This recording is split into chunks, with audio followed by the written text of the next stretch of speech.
Hey everyone, it's Daniel Elwood and Robert Johnson. The Last Nighters and Launchpad Media is our home, and we have a special guest who's also on the Launchpad Media. It's Nicky P from Sounds Like Liberty, here to talk about Dark City on the 64th episode of the show. You can find the show notes more at lastnighters.com/64. One bit of house cleaning before we kick this thing off. We have a new Patreon, and so I want to give a shout out to Tyler. Thank you for your patronage. We appreciate it very much. And he actually suggested that in the future we do the movie Dodgeball, which he says was like an ANCAP utopian situation. And I think that bears some interesting discussion. So perhaps we will be doing that episode at some point in the future. So Tyler, thank you very much. We appreciate it. And if anyone else wants to support us on Patreon, lastnighters.com/Patreon. And Robert, my co-host, is here. You want to introduce our guest, Nicky P? Yeah, welcome Nicky P from the Sounds Like Liberty podcast. How are you, sir? We're doing all right. About to get weird. It's going to get it weird. Super weird. So Nick, tell our audience a little bit about your show and where they can find it. All right. You can go to soundslike-liberty.com or ancapmusic.com, and that'll take you to our website. We talk about music with libertarians or people in that sphere. Really, it's just about the cultural side of things. I like knowing the people that we're going to have to spend Ancapistan with. I think makes sense. Makes sense. If we're going to be living with these people, find out a little bit about them. That's a good idea. Yeah. Find out just how weird it's going to be. All right. So we still there? So Nick, you suggested Dark City. And before we get into the Google description and kick this off, just a little bit of background on what made you choose this one for your selection. Because it's just super weird. I think I was geeking out when you guys did Brazil, and I'm sitting there yelling at my phone, like, what is wrong with you people? How do you not understand? This is the greatest thing ever. And while I didn't think of any other Terry Gilliam movies that I wanted to do, this was the one that, like, well, what's something else that's super weird I can try and con them into watching for me. All right. So nefarious means have brought you here. I appreciate that somebody's hate listening to our show. At least another person is hate listening. Right. Yeah. And like Patrick said recently, he was like, I figured one of the tropes is just Robert hates every movie. So we'll see if let's find another movie that Robert can hate. Yeah. Is it more fun to listen to me hating on a movie or loving a movie? I don't know. Judging by the number of people that listen to people yell and scream about Captain Marvel, the answer is it's always more fun to listen to people be angry at movies. Yeah, I think that's true. I think you want to listen to a little Schadenfreude, a little bit of just glom onto that. Yeah, that hate wagon. I don't know. I don't know how anyone could hate this movie. All they can do is not understand it. All right. So, Robert, you either I hate it or I understand it or I misunderstand it, right? Those are the two things I can do? You can either get it and love it or you just don't get it. In which case, I can't get it and hate it? I can't see that being an option. That's not the Hegelian offer here. Sorry. Right, we're going to find out. We're going to find out if that's even possible coming up on this episode. All right. Well, let's do it. So the Google description, Dark City, came out in 1998. It's a drama and mystery movie, 1 hour and 51 minutes if it's the director's cut, and a little bit shorter on the regular cut, which is what I watched. The IMDb is 7.7 out of 10, Rotten Tomatoes 75%, Roger Ebert 4 out of 4, and 91% of Google users like it. The description is, John Murdoch, played by Rufus Sewell, awakens alone in a strange hotel to find that he is wanted for a series of brutal murders. The problem is that he can't remember whether he committed the murders or not. For one brief moment, he is convinced that he has gone completely mad. Murdoch seeks to unravel the twisted riddle of his identity. As he edges closer to solving the mystery, he stumbles upon a fiendish underworld controlled by a group of ominous beings collectively known as the Strangers. Came out February 27, 1998. The director is Alex Proyas. I'm not sure if I'm saying that right, but he is most famous, I think, probably for this movie, but then also he did The Crow. And what's the other one that he did that's pretty popular? If you're asking me, I couldn't tell you. Yeah, I can't remember. I used to know a ton about Alex Proyas. I can't remember offhand though. All right, well, I will look it up, but let's go to Robert. What's your thoughts on the description so far here? Well, did this movie make money? I'm curious if this was a success or not. I do not believe so. It seems like it doesn't have a whole lot of box office appeal. I do appreciate Jennifer Connelly and William Hurt in this film. It's always nice to see my old Labyrinth lady. doing a movie. One thing that I think is also worth noting is that this movie came out right about the same time as a bunch of other like serious heavy hitters in the sci-fi genre that I think overshadowed it in a lot of ways. Well, at least the one did. The other one was not as good a movie, but perhaps a more interesting movie. Because I think within months of this, the Matrix came out and the 13th Floor, and all of them explored human consciousness in very, very odd ways. But obviously, out of all those, the Matrix is the one that kind of really shined with people. Oh, well, yeah. it's sure. It came out with, What is the release date, Daniel, on this film? It says February 27, 1998. So that's right around Titanic time, too. 98. Okay, so probably way too late for this to be an influence on the Wachowskis for The Matrix. But it sure seemed like this movie, yeah, it's exploring a lot of the same themes. It's kind of has that one guy that's going to save the world, but he's living in a dream world and he doesn't really know what's happening and he's got to find out what's happening. And we're dealing with like these nefarious, pale enemies. It's very similar. I mean, that all depends on how much you know about what's going on. How much we're allowed to give away. Oh, we're totally spoiling the shit out of it. We're going to Okay. say everything. We're assuming everybody's watched it if we're watching this, if we're talking about this. It's a movie from over 20 years ago. So I mean, essentially, what the movie is actually about is aliens that inhabit corpses and are testing out scientific technology on human beings in a zoo in space. right. And they're trying to find out what makes a human being, and like if they have souls and what is a soul? This sort of hive mind. Although I don't know how consistent that hive mind is. And that was the one thing I definitely noticed about it, is that like they talk about a hive mind, but it's definitely not like a Slither kind of hive mind where everything is the same being. It seems like there's a connection, but not necessarily one identity. Right, because one guy could die and not everybody know about it instantly. Yeah, like Mr. Book and all that kind of stuff. They all have names and they refer to each other as individuals, but they apparently have some type of collective. Perhaps it's like they have the ability to be collective and transfer information that way, but they don't necessarily have to, which would be an interesting way of doing that, I suppose. It certainly makes the narrative work better without having a full-on collective understanding. Yeah, you definitely need to have people share information as part of the plot. Otherwise, if the one being just knows everything all the time, it's no reason for them to actually talk. Where do you guys want to go with this one? Where do you want to start, Daniel? It's Well, it's I don't know. definitely weird. It does take a while to really figure out kind of what's going on, and in some ways that's good as long as it keeps your interest. And I think that this kind of does that. I don't believe I've ever watched this before. When Nick, when you first brought it up, I was like, oh, I probably saw that 20 years ago, but apparently I had not. And I will say that if the contemporaries are the Titanic types and Matrix, this movie has more Brazil type practical effects and model effects to where it really doesn't lean heavily on the cutting edge at the time. Well, I mean, the idea behind it is they were making a noir movie in the 90s. Like that was kind of I think Proyas's goal. And if you notice, like there's a weird out of time element that they keep in the movie very well. Like there's elements where like, oh, this could totally be now, I think, looking at cars and stuff. But then you'll be in a room and it's like, well, this could be the 1920s and I couldn't tell you one way or the other. He would definitely went out of his way to kind of make it a very specific thing.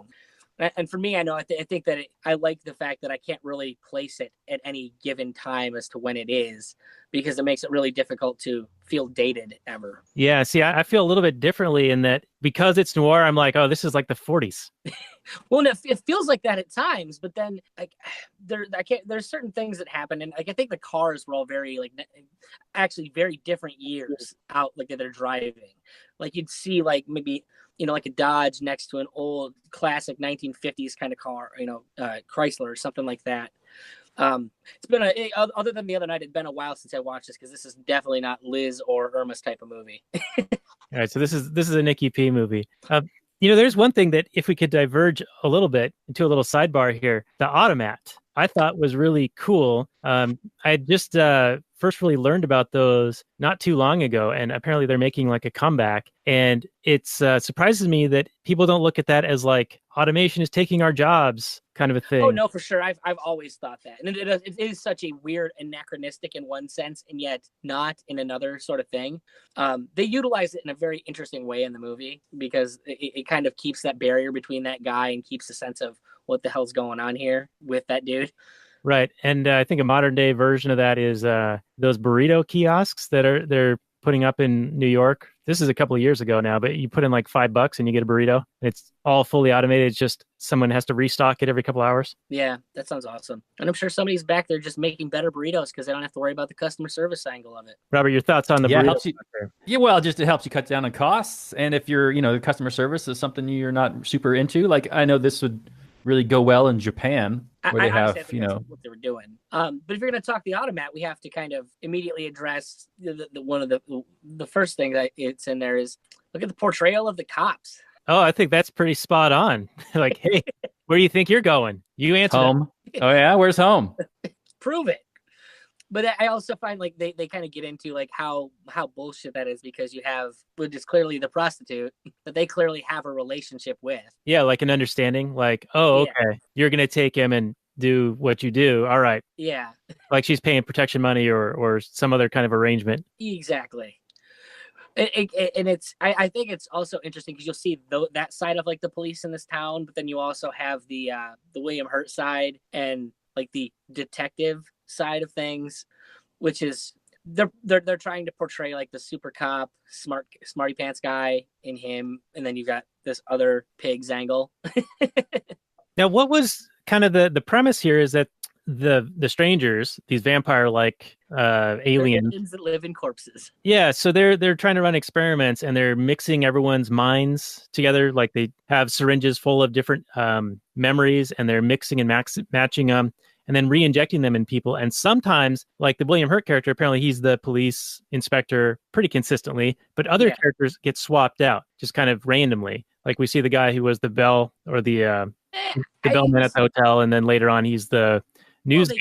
They killed him in the beginning. They killed the guy who was initially the guy at the hotel because he tries to like stop him, I think, going into the room, or they're trying to ask him questions, and then they kill him, so they have to replace him with somebody else to make sense of everything that's going on.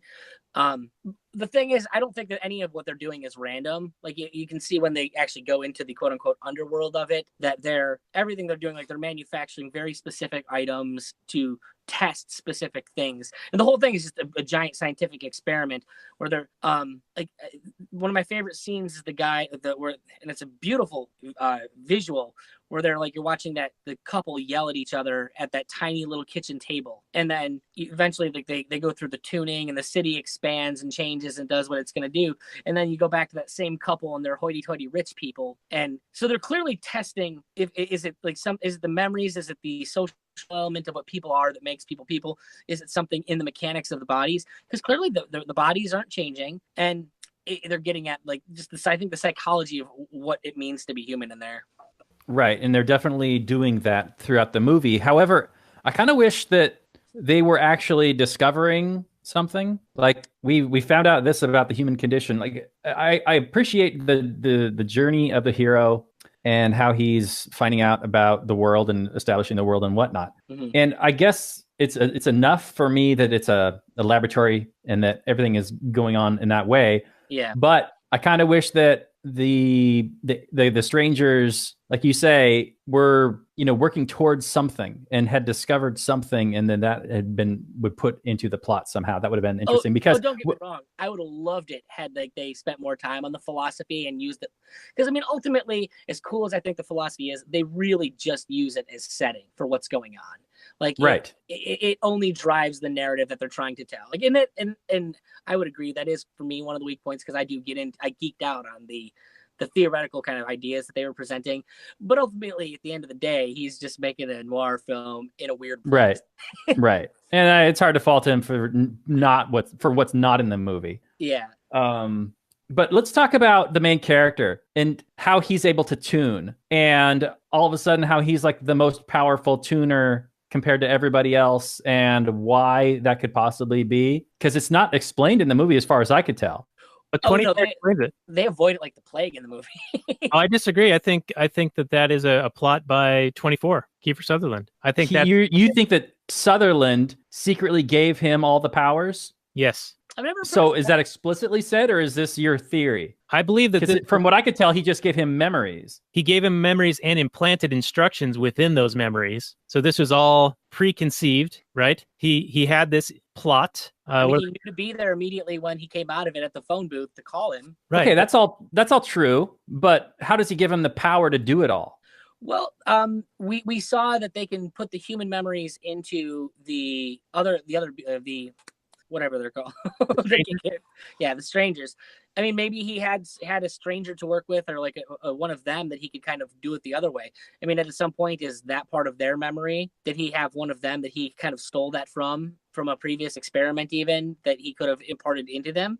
See, I view the 24 character as Morpheus. Like, he's the actual hero of this. Mm-hmm. That's an interesting take on it for sure. And there's also a certain, maybe this is the one that worked out where he's been trying this for a while. And that's why the original detective that couldn't work the case, like he tried it on him and he lost his mind knowing too much. Like he couldn't deal with it. And this is kind of like Neo in the sense that he is the first one to actually be able to function as a human being still with the, all this added stuff to his life. Yeah. I think we're reconstructing a parallel theory here. No, definitely parallels there. Definitely. Maybe, so maybe you're thinking that the Doctor 24 is just taking advantage of the situation. Well, I think that they reveal towards the end that he had to torture himself and strip himself of all of his memories other than the ones related to his being a scientist, like the knowledge that he had. Well, he clearly hates them. Right, and he clearly hates them. And I think that kernel of whatever's left of him that is related to being useful to them in a scientific way was enough of him remaining to conceive of this plot, to basically use their own powers against them by getting an individual empowered with what they have, and then also these instructed memories. And that could actually answer what Robert's actual question was. Maybe that was ultimately what you learn, what makes you human, is that desire for, to not be controlled. Like that could have been the thing. Like, that's his way of acting out, the only way he can, perhaps. Because I mean, there's certainly a degree to that where Rufus Sewell, by all intents and purposes, like they set it up that whatever is in him is not a murderer, where they were trying to make one. Right. And so, that could specifically be part of the rebellion there. I don't know. It depends which way you want to take his character in it. That's very interesting.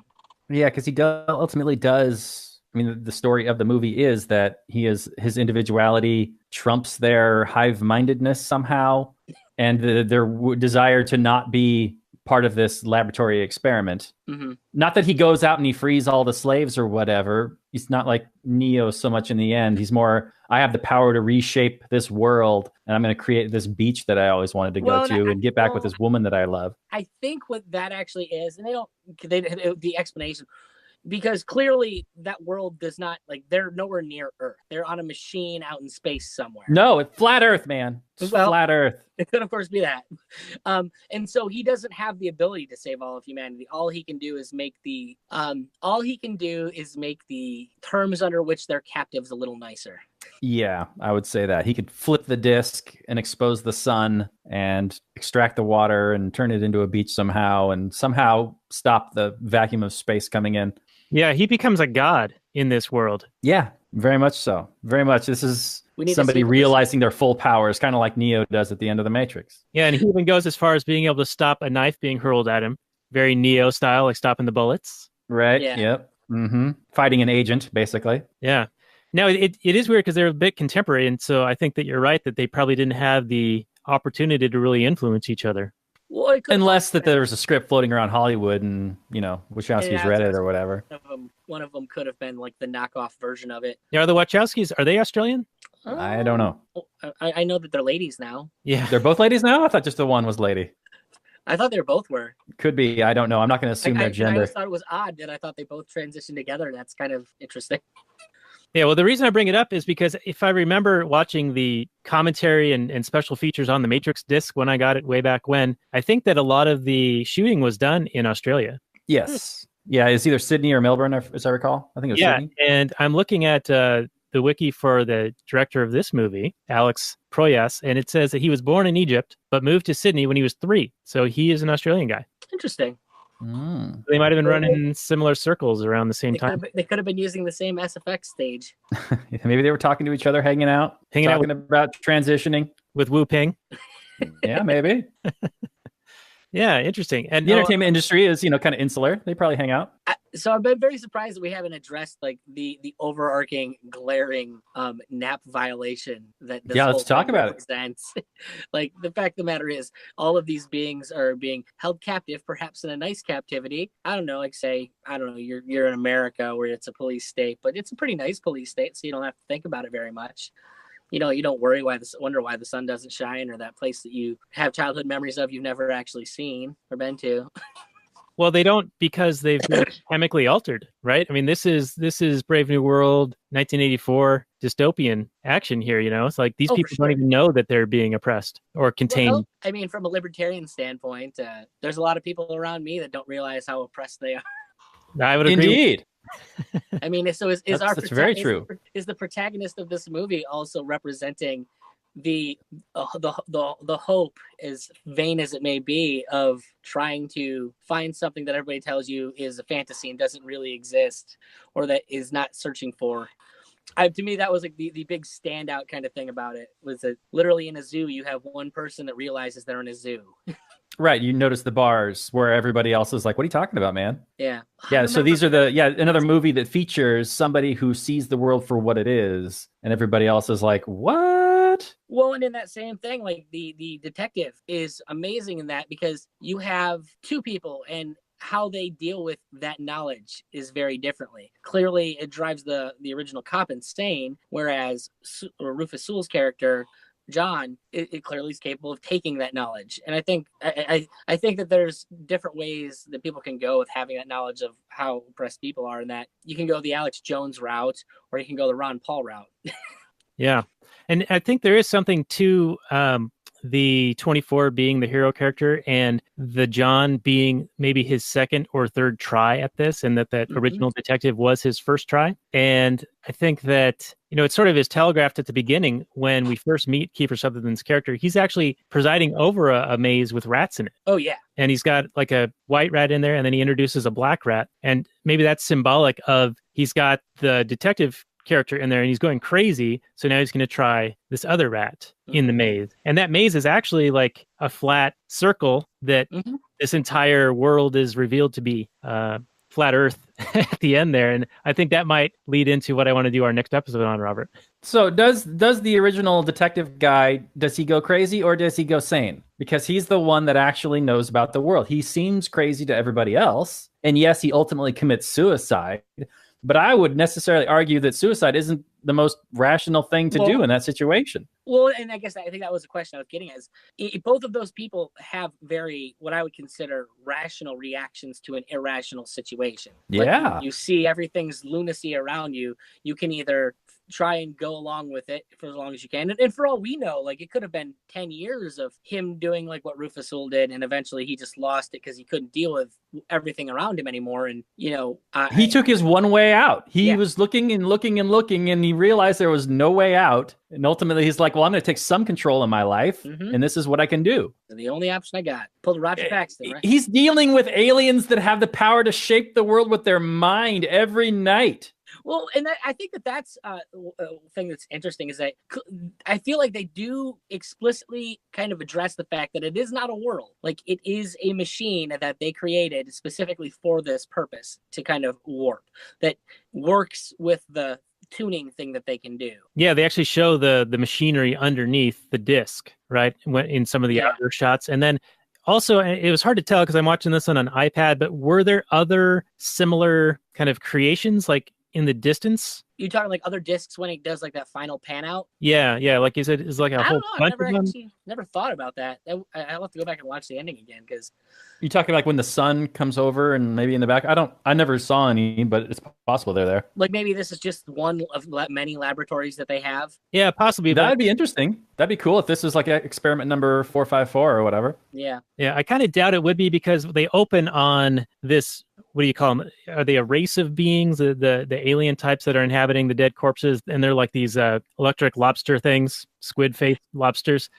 Yeah. Kind of like Squiddies and aliens, little face huggers. Yeah, and Yeah. they've got this somewhat collective intelligence, and apparently they live multiple generations of what human lifetimes would be. But for whatever reason, they are dying. Yeah. There's no way to regenerate them or whatever. And so they're trying to, their whole purpose is, well, these human generations have been going on and on and on. So we need whatever magic they've got, and we need to understand what that magic is. And so we're going to basically do cattle prod experiments on these people, beam them up. Let's just cue the George Michael music with freedom. That's what it means to be a human. Yeah. Well, I think that really is, I mean, the final answer at this. And when he finally talks to, who is it, Mr. Hand, who's the last surviving of these beings after the kind of crazy like Star Trek 1960s style final battle, where everyone's like, ah, and they shake the camera and they have some explosions in the background. I thought that was kind of bad. But he was the last one, and he goes, well, you didn't find what it means to be human because you're looking in the wrong spot. You were looking in their heads when you need to be looking elsewhere. And I think he meant their heart. But I think you're right, Nick, in that it's freedom, it's individuality, it's being able to choose their own destinies. I mean, then you could get into like the ages of all philosophical thought, like the soul, the heart, whatever that thing is. A lot of people kind of use different ways of describing it throughout the years. But is your heart the thing that makes you want to be free? Is that what pushes you to live in the first place? Like maybe they're not talking about different things. They're just using a different name for the same thing. Yeah, I tend to agree with that. Like it's the human spirit. It's that will to live that is what makes them. And ultimately, like I think that probably is the answer, if you're looking for one, is that just the sheer desire to stay alive is what makes us who we are. And there's that is the answer. But what is the question? Now I'm bringing more Matrix into this. Matrix. I thought that was Follow the White Rabbit. Oh no! I when you're asking that question, I'm like, wait, is this a Douglas Adams thing? Are we doing Hitchhiker's Guide to the Galaxy? Man, I watched that recently. That movie does not hold up. It's terrible. I love it. You love that movie? Oh, I do. I love a lot of really awful movies just because my litmus is the weirder it is, the better. Okay, well, it's definitely weird. I think the book is probably better in that case. I mean, most of the time, books are better. I mean, the book is like 6 books, and then essentially they tried to condense all of Doctor Who worth of content into this very, very small movie, which is impossible. So it was going to be what it was going to be. I wasn't expecting anything great out of it. It had a good cast, and they were funny. All right, so everyone, that's our episode on Hitchhiker's Guide to the Galaxy. Thank you for joining us. Daniel, you mentioned that we were a podcast that talks about economics, and I'm curious if you saw any economic angles that we could attack this movie from. I know there's a whole lot. You could maybe say that this is like a centrally planned economy with a whole lot of central planners going around changing actors in their different roles, but we don't actually get, it's not a functioning economy, seems to be. Yeah, it's more like a play thing, right? It's like this dollhouse and they're the kids playing, so it's not like... But they picked winners and losers, right? I mean, this is like a government. They had this poor family and it turned them into a rich family like in an instant. And I assume they gave them wealth too. Did they take from another person or did they just invent it? I'm curious. Well, they took the memories from someone else or a portion of the memories and they swirl them together in the serum and they're able to shapeshift everything. But I think that the size of the disk is finite. So in a way, they are reducing the space available for others in the process, in their redistributions. Well, right. And what resources are being created? What products are being made out of what resources? I'm curious about that too. Well, I actually kind of want to question that idea that the disc. Like, where's the food coming from? Sorry, didn't mean to interrupt you, but where's the food coming from? Well, and that's kind of what I wanted to address. Clearly, the disc is not finite because at the end of the movie, Sewell's character manages to manifest a beach on the exterior of this disc out of nothing. So theoretically, he could go and sprawl it out further based on what we have. We also see that like the buildings, we don't like.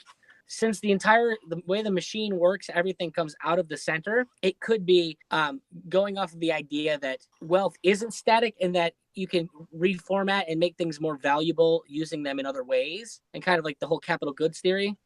I can kind of see that. Like different combinations will have different abilities and different values, like subjective values applied to them. Because technically, raw materials wise, those people that you go from being a poor family to a rich family, they're the same raw materials that make those people. All that has changed has been essentially the programming for those people. Well, and the environment you've built for them. So like the resources aren't necessarily different. However, what you do with those resources can be different. Yeah, I felt like that was the director trying to give us a message, a social message Well, I'm Right. curious It's what like a message- nurture, not nature argument, right? Well, and then also that, poverty is the fault of the rich or whatever, and that's the reason for difficulties. Well, see, that's what you're looking for. Because to me, that's showing that your state of life is just a state of life. Like, it's the same guy who's a rich guy in one and kind of a prick, and then the same guy is kind of a prick when he's poor too. It's just how he's a prick is different. Like, he's still sitting there screaming at his wife, complaining about his life. It's not like it was a very happy portrait or a very flattering portrait of these disenfranchised poor people. Yeah, I'm wondering if you let the tape roll on that poor person, he turns into a rich person. If that rich person doesn't squander away all the money, or you know what I mean? Like, what would happen? It'd be a good experiment. That would be an interesting thing. You could probably actually learn some things about the human condition. And I think that there's something interesting in that. To me, it seemed like a very anarchic state in that, well, everything is controlled from like the stranger's perspective. I mean, clearly everybody goes about their days as always living the lives that human beings live based on how they are. Clearly, the system seems to function, and I don't think the strangers seem to be putting a whole lot of thought into the money side of it, just, the basic state of life and memory side of it. So some kind of economy forms, and how that forms seems kind of spontaneous to me. Well, if they're able to inject memories, and the memories are of, I worked for this money, this is who I am, I totally believe myself to be this prosperous professional man, then I suppose he would act completely differently than when he was a poor man and he believed himself to be a certain way. It sure seems to say that human beings are completely malleable. Yeah, but see, the memories that are injected only partially affect how they behave, as demonstrated by Rufus Sewell's disbelief in accepting the memories that he's a murderer. Like, he goes to the prostitute to test himself to see if he is really capable of doing that. So there's a component of him that isn't just the memories. Okay, so is he the example or is he the exception? Well, that's a good question, because apparently he's the exception in other ways. Yeah. Well, and they do mention that, like, essentially his memory is fragmented because he got parts of the memories and not others. Whatever memory kind of thing happens there, clearly there's an exchange. So, like, the new memories overtake old memories, or do they fill in there? Like, that's a good question, like, as far as that goes. Do the memories themselves, clearly he's not pulling anything out of these people, he's only adding. So does the serum that he used delete everything else and then only add new stuff? And for that matter, I mean, how do we know that his character, the main doctor's character, isn't, have all of his memories taken at one point, and he's not even the first of him? Yeah, it was strange that they needed another character, like a human being, to be the artist, he says, to mix all these memories together in a convincing way that only a human would understand. Whereas it's almost like in the Matrix, when they had the one person make the world be perfect and everybody rejected it and they lost crops and whatever. Yeah. I don't really have a point. There is something screwy about being people, man. You wake up and you vote for Donald Trump sometimes. I don't know. Can we talk about some of the no plot conveniences or script conveniences that yes make a whole lot of sense? All right. What do you got, Daniel? Yeah, I'm curious, because I buy in pretty hard on these things. I'm so worried about the philosophy, I don't care about, like, the real world stuff.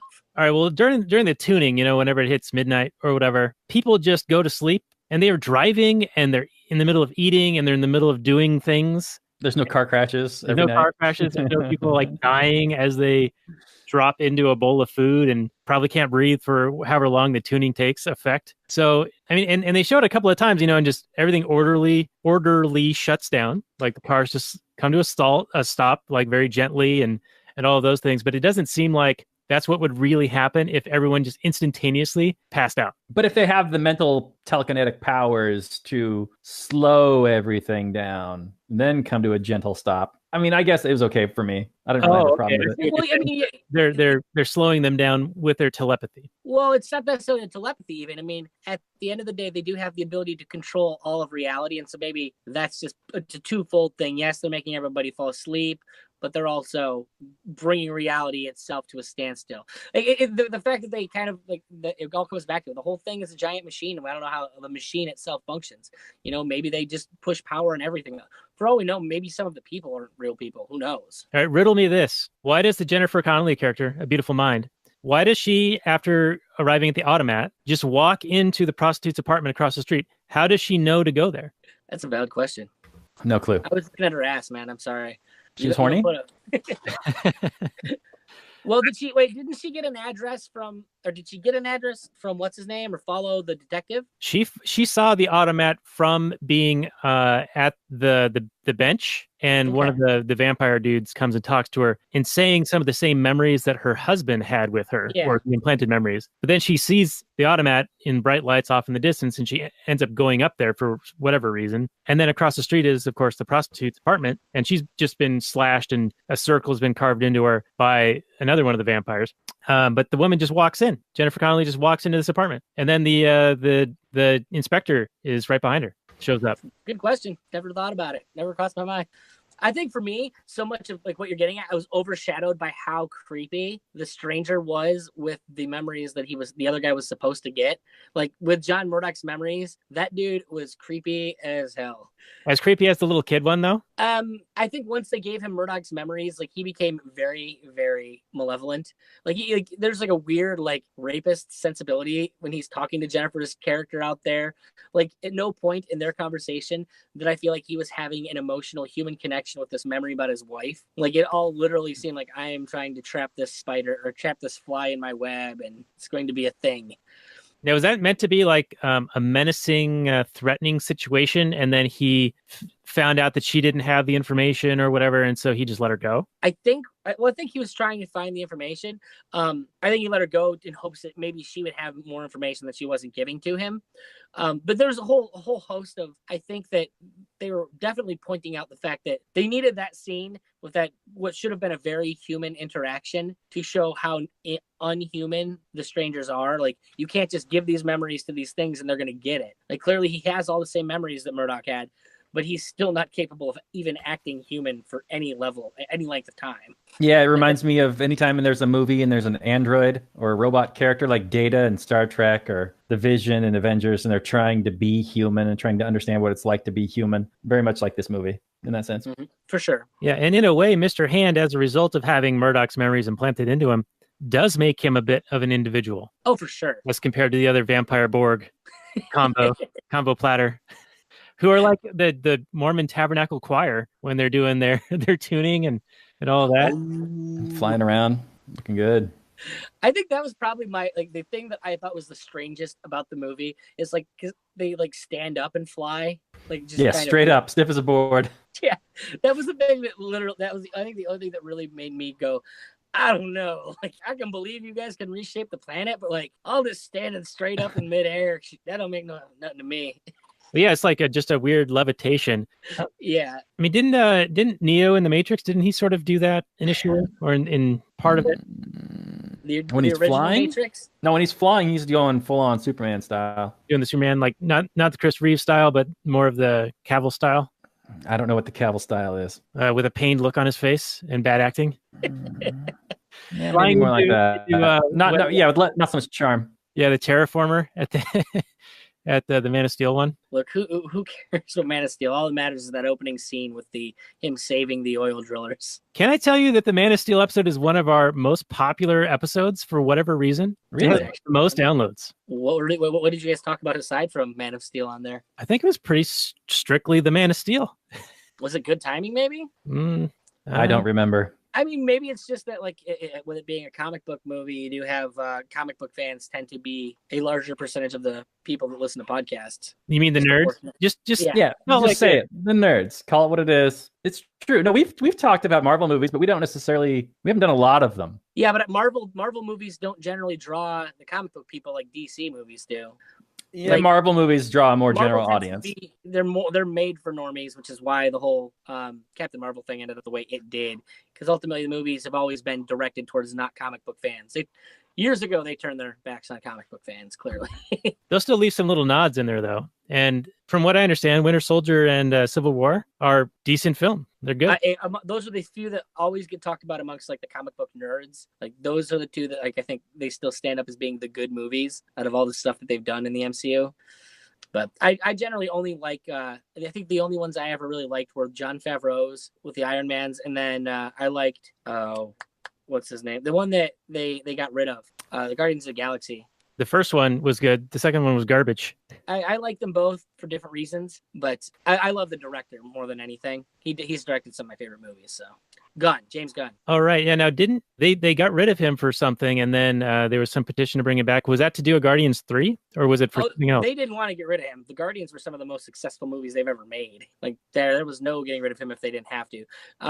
Ultimately, I think it worked out to be that Disney just kind of wanted him gone once they had the opportunity, because he was so popular, and perhaps as an independent filmmaker prior to making those movies, maybe a little harder to control.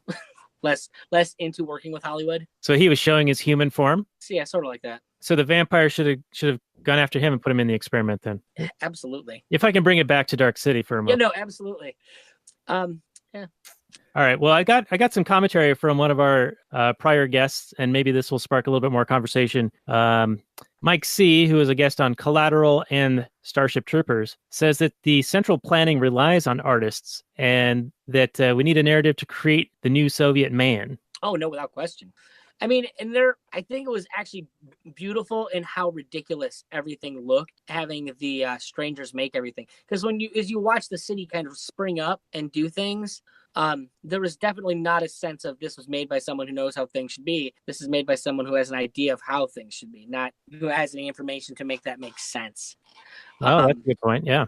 There was also, I also am curious in that, like that when you were talking about the maze earlier, how much of that city, if we could actually see it from the top, might resemble that maze? Because it was a very specific shape of that maze. So I'm wondering if the city itself represented that in the way that you couldn't get out of the maze. You could just kind of move around within it. And no matter how much you move around with it, you're still kind of just in it. Well, I'm surprised that movie at the end didn't, when it was flipping over the whole thing, why they didn't show an overhead shot. For it, and yeah, why not? That. No, for sure. Yeah, they do kind of mention that in several instances, the character dialogue is, oh, you can never get out, or you can't get there. You can't get to Shell Beach. Right. You know, it's the strangest thing. Me and the wife went there, but I can't tell if it's this road or if it's that road. And they definitely play on like the humanness of memory there. I think you guys were talking about it last episode, like just how fallible human memory is. And that kind of works to their advantage in this. That like the human thing to do is, you know, it must just memory. I don't know. They're not looking for sense in something because you don't really need it to be there. Yeah. You have your memories and you just go by that. You know, there's another parallel that I see in this, and that is that Jim Carrey movie Truman Show. Sure. Another manufactured reality. Yeah, and everyone in it is kind of, I haven't seen it in a long time, but they kind of like play along, but they're all actors except for in on it, right? Yeah. Okay. So it's similar but different. Yeah, I never bothered to watch that one. That was like Ron Howard, wasn't it? That might be a fun one to do. That's a bit of an NAP violation, isn't it? He doesn't know it's all made up. Might be fun. That's crazy. And they're all actors tricking him the whole time, committing fraud. Well, I mean, but for that matter, should we like go and sue MTV and the people that started reality television for presenting an inaccurate depiction of the world around us as real? It keeps it real, yo. Like is Jersey Shore a NAP violation? Yes.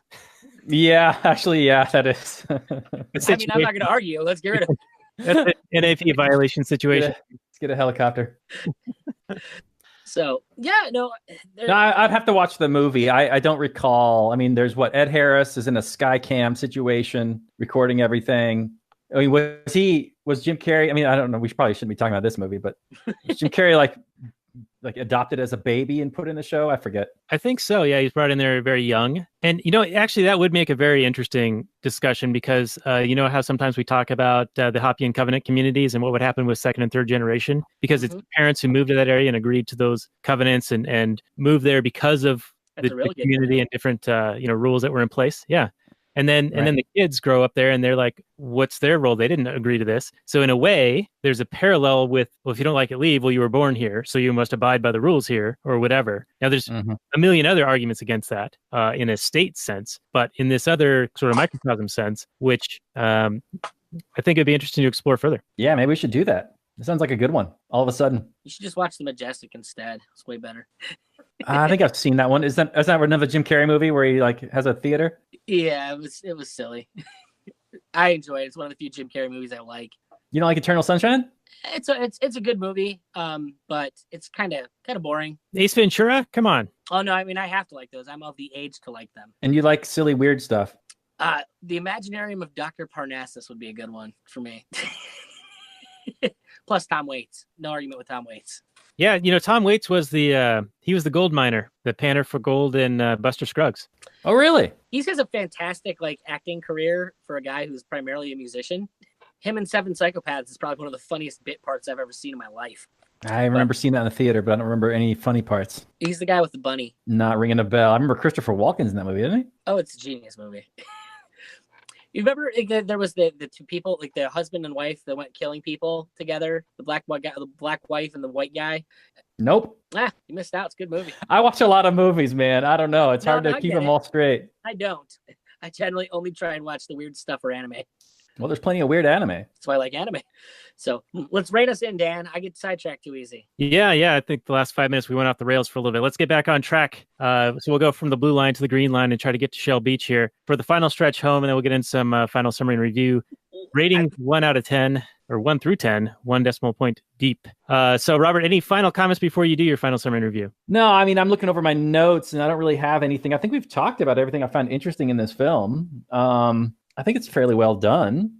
It definitely doesn't hold up, visually. It's clearly a lower budget film than something of its contemporaries like The Matrix or Titanic. Of course, those are huge money making and blockbustery type movies. But this is like a little movie that was forgotten at the time. At least it seems forgotten. But yeah, it asks a lot of interesting questions. It poses a lot of interesting ideas. And it's all done in this unique kind of style that I don't know how well it ages. Not so much. It's okay, I guess. But anybody know about that main actor guy? Does he do anything else? Because you see, I've never seen this guy in my life. The Illusionist. The Illusionist. What's that? It's a movie that Rufus Sewell was in. Okay, fair enough. Yeah, so it's a circular response to your question here. Thank you. Another movie that I don't know. What was the question he asked? The main character, Rufus Sewell. What else has he done? This seems like the only movie I've ever seen him in. Well, he was in A Knight's Tale. He played the prick other guy. He had a TV show that was pretty popular for a while. It was, I think, sci-fi related too. Okay.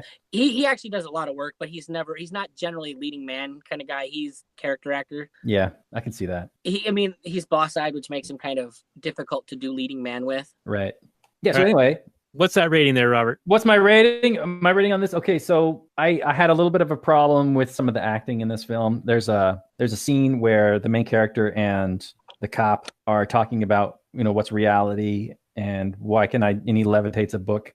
And there's just some pretty stiff, weird delivery on some lines. And it just stood out. Like, do these guys, what's going on here? Anyway.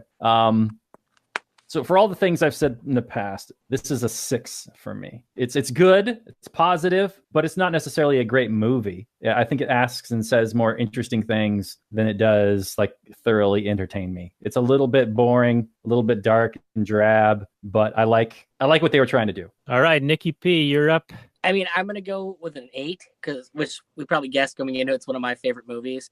I actually don't disagree with anything that Robert said. I think personality wise, I tend to like very, very dark movies. The Crow is another one of my favorite movies. So it's going to fit in obviously with that. I think that there's an endearing quality to the crappy acting at times that I do like. And I think it almost plays better kind of the crappy acting because I think it pushes the fact that none of these people are real people. They're just kind of these amalgams of real people being kind of put together. And so I think that maybe I'm just overly justifying it as to why I like it. But yeah, ultimately, I personally like the movie. I can see why a lot of people wouldn't like it, though, also.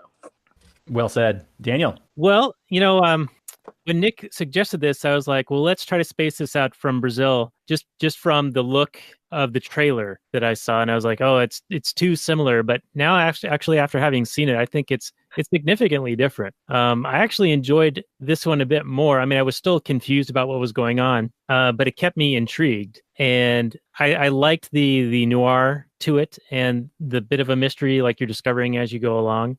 The Borg-like vampires from the Tabernacle-choir, they were a little bit cheesy for me. But overall, I think it's a very interesting idea that you've got basically this prison in space, this maze in space with this experimentation going on to try to preserve their species into the future because they know that they're dying. And so the premise is interesting. I just don't know if the execution was that great. I did feel like there was a lot of model work and practical effects that were used, and those feel dated. They actually did remind me of Gilliam style work in just the presentation, and those also feel old now, just that style. Yeah, very much so. But I did enjoy it, so I'm going to go with a 7.5 on this. So I'm closer to Nick on this in liking this one. And as it pans out or comes out and shows the disc turning towards the sun, is this where the flat earthers got their ideas? I mean, was this one of the confirmations? Like, where is the curvature? Gravity's not real.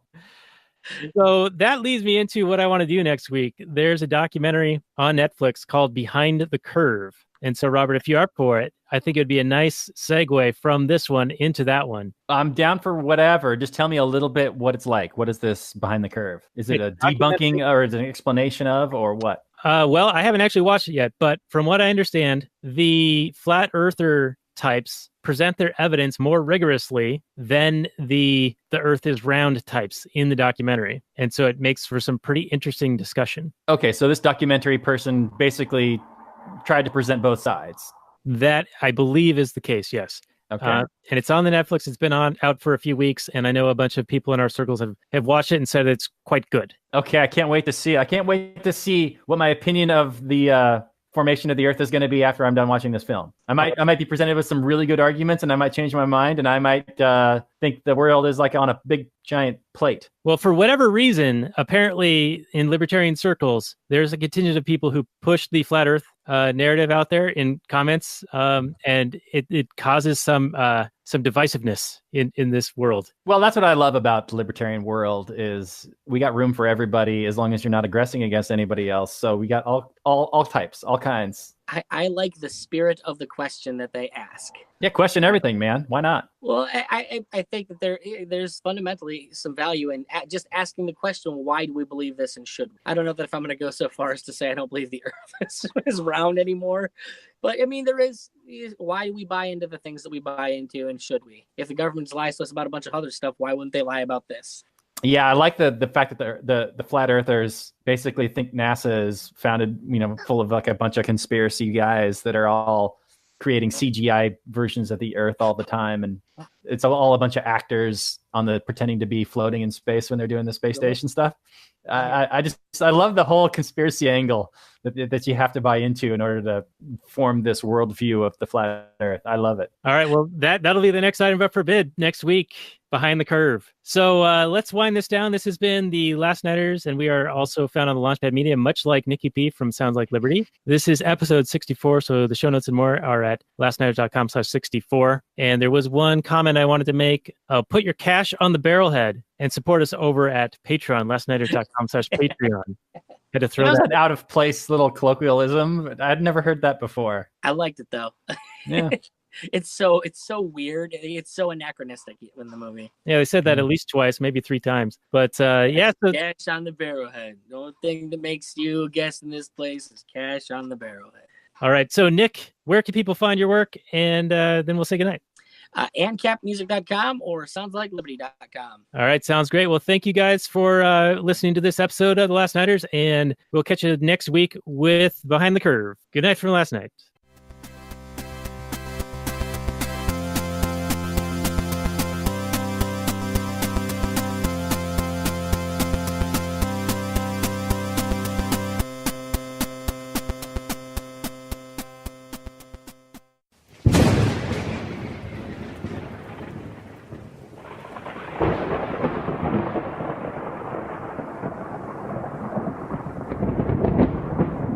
In 2017, the Libertarian Union was formed. Finally, the average Joe Libertarian could find a thriving community of independent podcasters and content providers, all in one convenient location. At Libertarian Union, we'll always have the latest news, interviews, discussions, and even movie reviews. With hundreds of episodes and more added all the time, you'll always find something fresh at libertarianunion.com.